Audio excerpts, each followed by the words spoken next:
Hello and welcome to our briefing on the Future of Jobs Report 2023. I'm Kirsten Sayer from the World Economic Forum, and I'm joined by an esteemed panel to discuss the future of jobs in an age of economic uncertainty, advancing AI, and the green transition.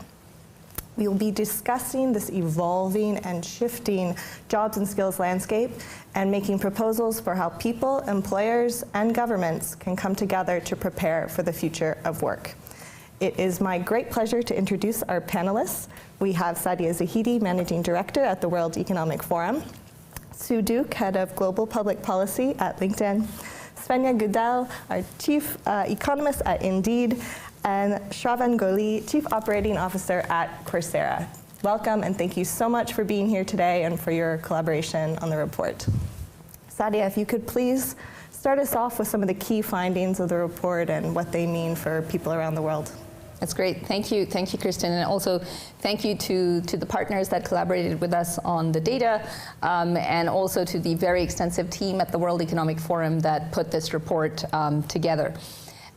First off, let me just say a little bit about how this report is constructed. So we gathered the views of hundreds of heads of HR, heads of strategy, and CEOs of companies and try to understand that these people that are really at the front lines of making decisions about the future of jobs, about where to invest, about what all these global trends actually mean for the workplace, what are they really thinking about what the future of jobs will look like over the next 5 years? And then we combine that with a lot of hard data as well as data from our partners and what they're able to tell us in very specific areas. So that's what we try to do, and overall what that captures is about 673 million workers in the workforce, and we're able to say a little bit about where things might be headed. We also try not to limit ourselves with looking to just technology trends. So we actually look at some other macro trends. We look at the green transition, we look at shifting supply chains, and we try to understand what these things together, what that's going to lead to. Now, one key finding, that combination of trends together is going to disrupt about a quarter of jobs that currently exist. So 23% of jobs will be disrupted in some form or the other. But the key word there is disruption, and just a little over a half will be declining, and just a little under half will be actually growing. And so overall, the picture is, yes, complex, yes, affected by many trends, but also something that seems manageable, provided that we focus on the reskilling and upskilling of workers. So that's one key point. Let me just say a little bit more. Not surprisingly, given where we are today, relative to the current number of jobs, there's a specific set that are rising and a specific set that are declining. So for example, AI specialists will be in high demand. Big data specialists will be in high demand. Sustainability specialists and environmental protection specialists and business analysts will be in high demand relative to where they are today. But when we look at the absolute number of jobs that will be created and what will be growing, actually those tend to be in sectors like, for example, agriculture or education. So agriculture is expected to create 4 million new jobs. Education is expected to create 3 million new jobs. Green jobs, roughly speaking, about 1 million more of those. So that's where some of the growth will come from. And then finally, in terms of the declining side, perhaps unsurprisingly, these are roles that are at the lower skilled end of the white-collar workforce and are now getting disrupted by technology. So for example, those that are bank tellers, people who are working as administrative assistants or as secretaries, those are likely to be the roles that will be the most disrupted. And I will stop there, Kirsten, and pass it back to you. Disruption's a key theme here in the findings, and I'd like to go to you, Sue. From the data from LinkedIn, what have been some of the trends you've seen in labor markets? And in particular, let's look at the opportunities. What are some of the fastest growing roles? With nearly 1 billion members across the globe, LinkedIn has this truly unique view of the world's labour markets, and the trends that we see are very consistent with what's set out in today's report and with what Sadia has just set out. We have seen enormous disruption in the world's labour markets over the past number of years, not least throughout the pandemic, and we continue to see them change at this unprecedented rate. And it's those twin transitions of digital and of green that are the two biggest drivers of change and of job growth on our platform. Fully 40 of the top 100 fastest growing roles on our platform over the past 5 years have fallen into those two categories. First, that digital transition continues year after year to push those digital roles to the forefront. Just in the past 12 months, we see roles like cybersecurity engineers, business analytics managers, and AI engineers really coming through strongly, with a particular surge in generative AI. So just in the past 12 months, we have seen jobs mentioning GPT surge over 50% in that period. The second very clear trend, the future of work is green. The companies surveyed for today's report said it loud and clear, and we see that coming through just as strongly on our platform. Hiring for green jobs has outpaced hiring generally for 4 straight years in a row now, and 3 of the 10 fastest growing roles on our platform over that period are core green jobs. And while we see this tremendous growth in those core green jobs, there is an even bigger transformation happening in the broader economy. Traditional jobs, not green jobs per se, not in the green sector, those jobs are going green too. Over the past 5 years, jobs requiring green skills have grown 8% every year, and the vast majority of that growth is coming for jobs, again, not traditionally thought of as green. Some of the ones most in demand, jobs like fleet managers, data scientists, and health workers. And while we see workers responding to that demand, so the share of green talent on our platform is up 40% since 2015, we are nowhere near where we need to be to meet the scale and the speed of the demand that's coming our way. Today, 13% of the workforce has green skills. That means 7 out of every 8 workers has no green skills. And that means we need to start investing now and heavily to put the reskilling and upskilling programs in place that are going to equip workers with those green skills that we're going to need if we're going to meet this climate challenge. Thank you, Sue. So we've been talking about digital jobs, green jobs. I can turn to you, Svenja. What are social jobs, and what role are social jobs in this shifting labor landscape? Certainly, yeah. So when we looked at social jobs, we really considered 3 large categories: care, education, and healthcare. And we really tried to dig in there, and we saw some really interesting trends. Looking at Indeed data, we have job postings in many different countries, and we looked at 20 plus countries and really tried to see what are the trends coming out of the pandemic, even during the pandemic and then coming out of the pandemic. And interestingly enough, the initial growth that we saw in a lot of these social jobs, particularly in healthcare, extreme booming in terms of demand. So postings in a lot of countries for these types of jobs were up. And then we didn't see as much of a coming down of those jobs. So a lot of job postings still require or still listed for these care workers, healthcare, education, and on the care side, it could be childcare, so still a lot of daycare type of jobs, or elderly care jobs. And when you look at a job like a software developer, their demand for that type of or person is back to pre-pandemic levels. But for these social jobs, we're finding the demand is still quite elevated compared to pre-pandemic levels. And we do expect that to stay with us as we're an aging population in the US and a lot of other industrialized countries. And that's going to require a whole lot of care jobs and of course, social jobs, particularly as we think about reskilling and what type of jobs the future holds for us. And then interestingly enough, despite that heavy demand for these types of jobs, the amount of time it actually takes to fill these jobs is quite high. So looking across the board, none of these social jobs are among the fastest to fill. Oftentimes it takes 2-3 times as long as the typical job to fill one of these social jobs, and of course their wages aren't always the highest either. So I think we've quite some work to do on that front, looking into the future to make sure these are good jobs, paid well, and as an employer, you're able to fill them relatively quickly to meet your needs. Thanks, Anya. That brings us to a theme that's been in all of our discussions so far underpinning this, which is the need for the skills that lead to these jobs. Shravan, if you could tell us a little bit more about this skills gap. The report found that the greatest barrier to business transformation is the skills gap. What is Coursera's data revealed about how we close that gap? Sure.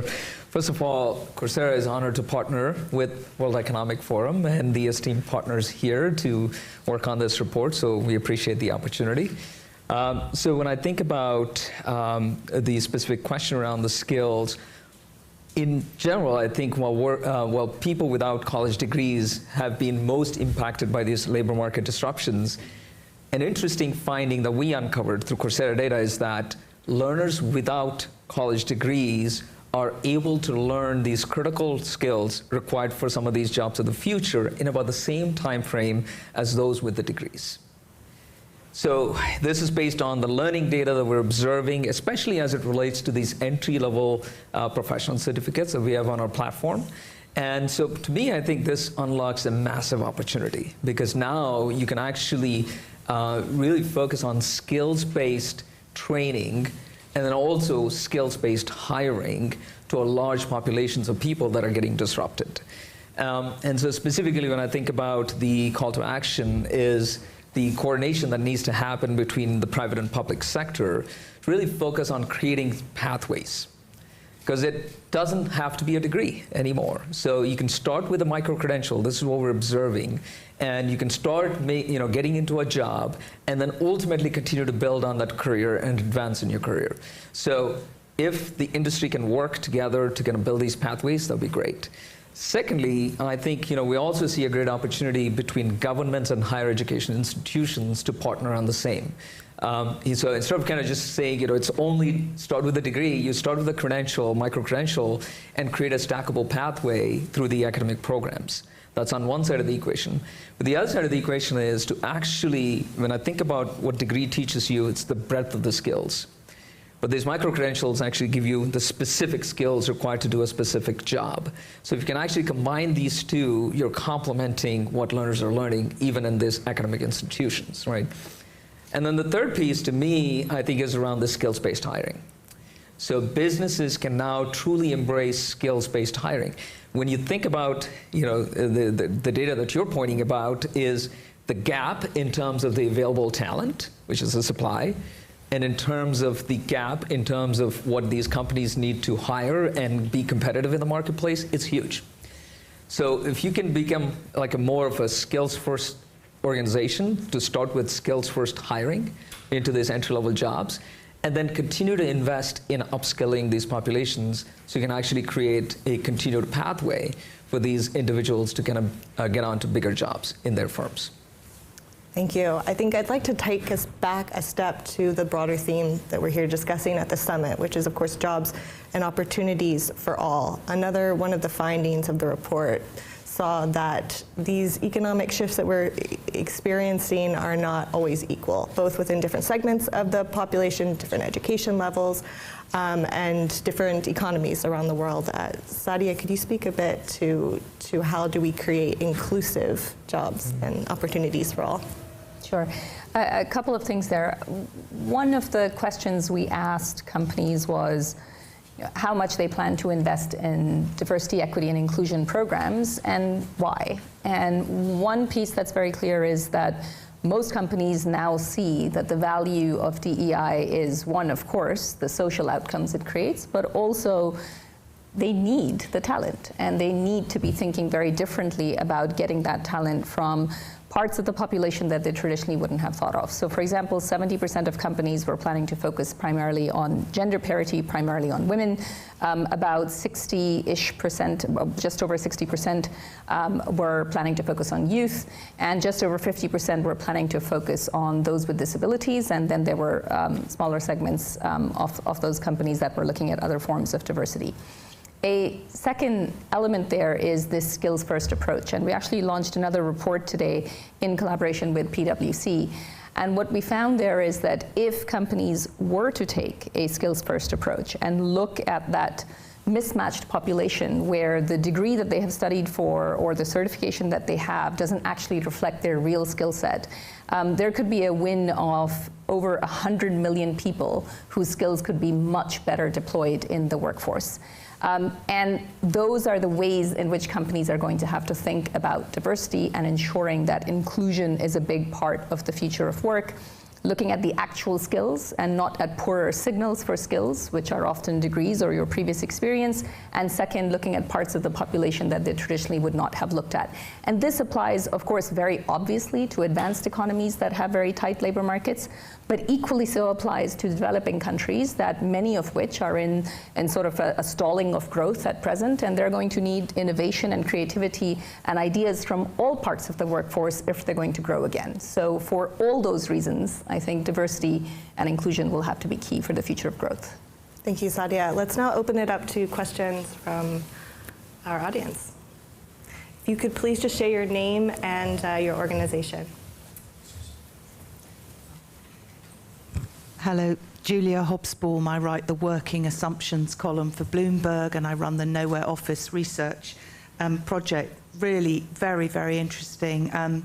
Suzanne, I had a particular question for you, really, about the impact this is having on employee confidence and the levels of churn you're seeing in relation to what people assume job stability or job movement needs to be. Are people applying for more jobs, less jobs, different jobs, as well as the, are they aware that they need to get green, or are they just feeling that their jobs are actually a little bit imperiled?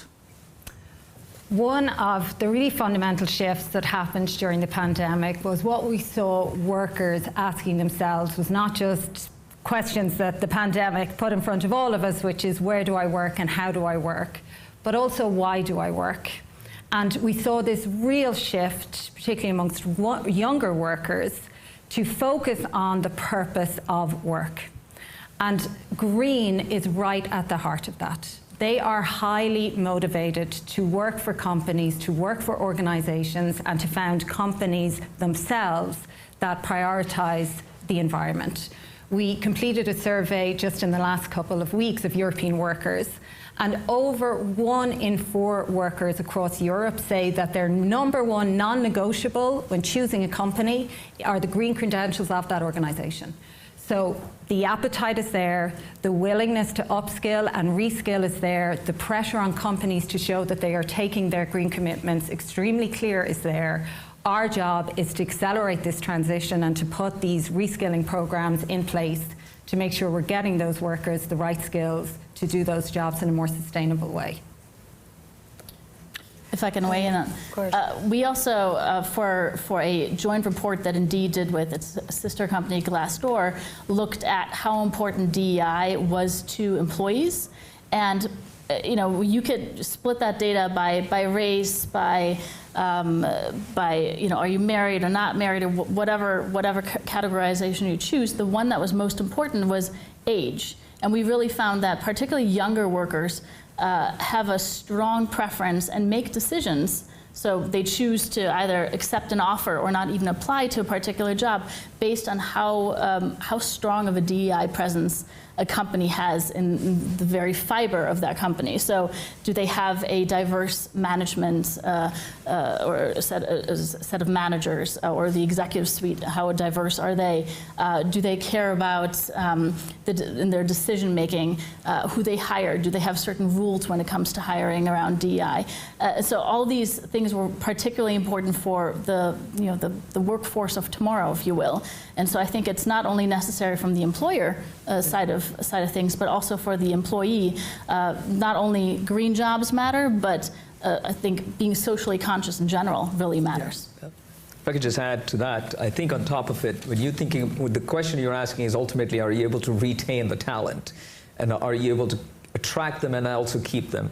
I think one of the most recent reports from Deloitte talked about 98% of the employers are retaining better when they're offering sort of these upskilling programs, and especially when it comes to high-performing talent. The other data point from that report was 55% of the companies are better equipped to deal with this rapid change and transformation that every company has to kind of undertake now to kind of face these disruptions, but also help their employees grow and demonstrate towards sort of this newer jobs as well. Any other questions? Yes, please. Hi, my name is Projal Ghatak.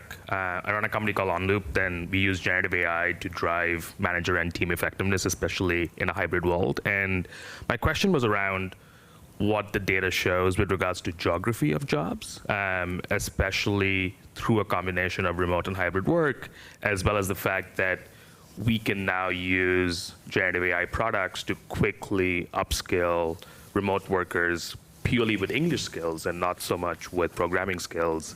And what do we think that will do to the relative composition of jobs in developed countries versus developing countries?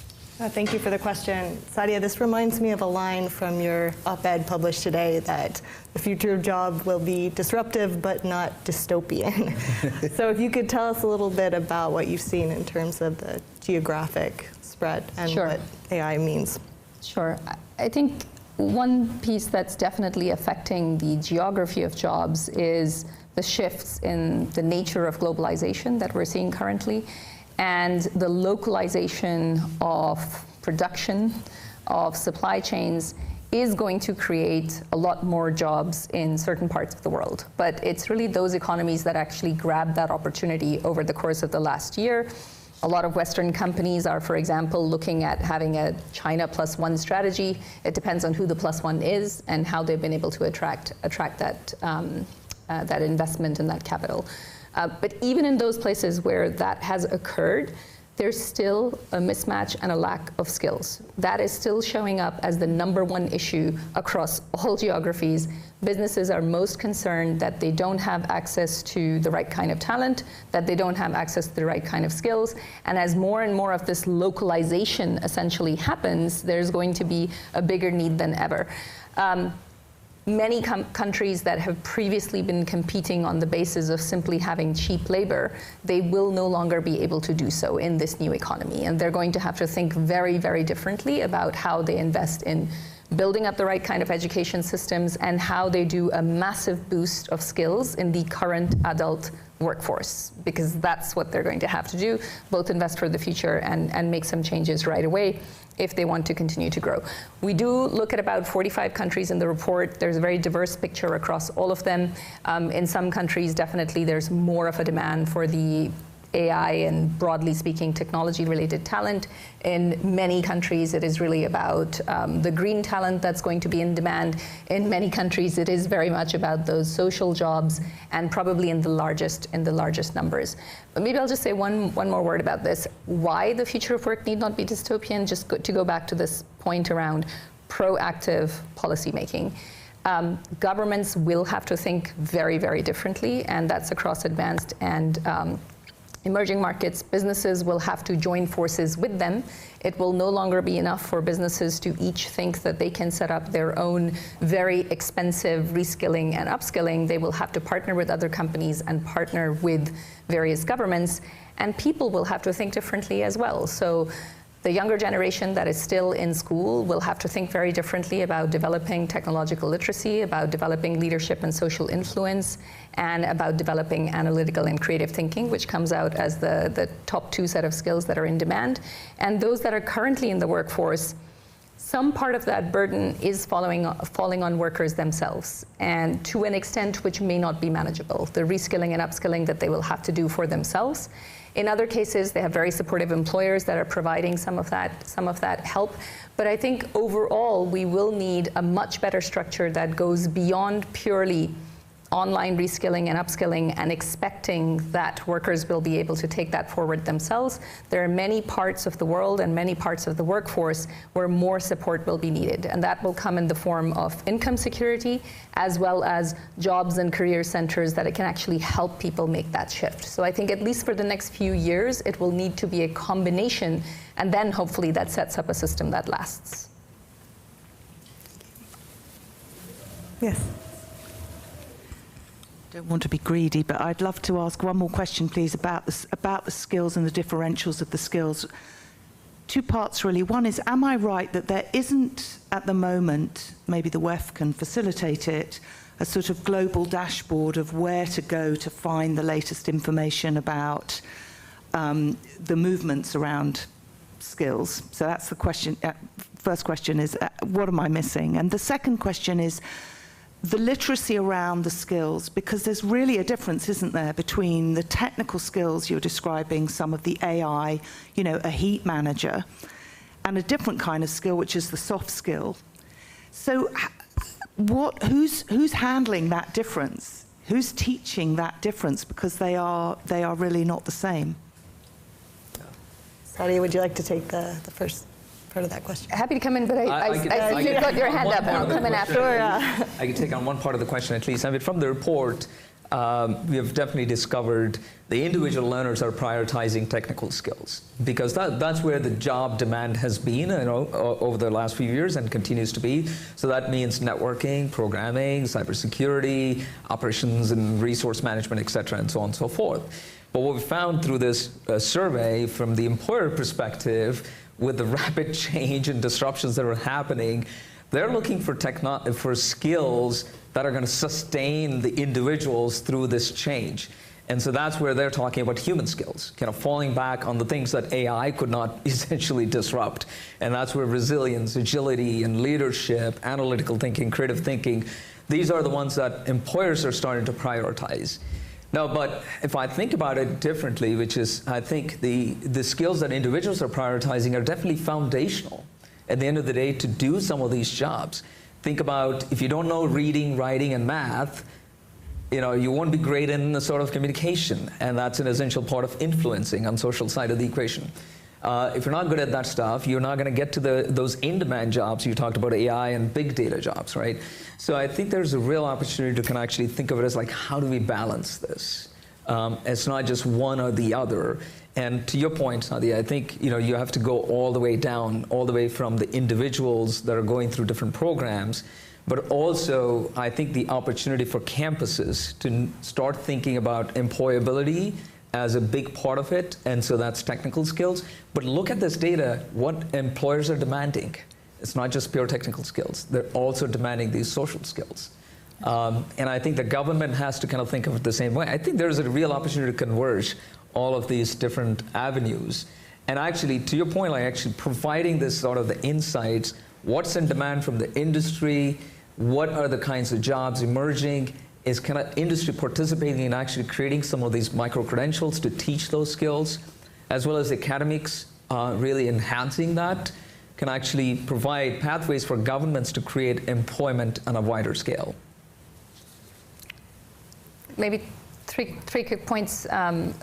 One, I think having a dynamic dashboard sounds like a great idea rather than doing this every 2 years.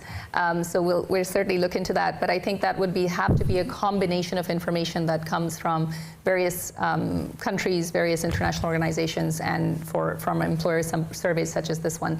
Second element, I think in order to be able to do anything like that, you actually need a common skills taxonomy. Right now, the way people talk about skills is completely different around the world, inside countries, even inside the same organization, it can mean different things.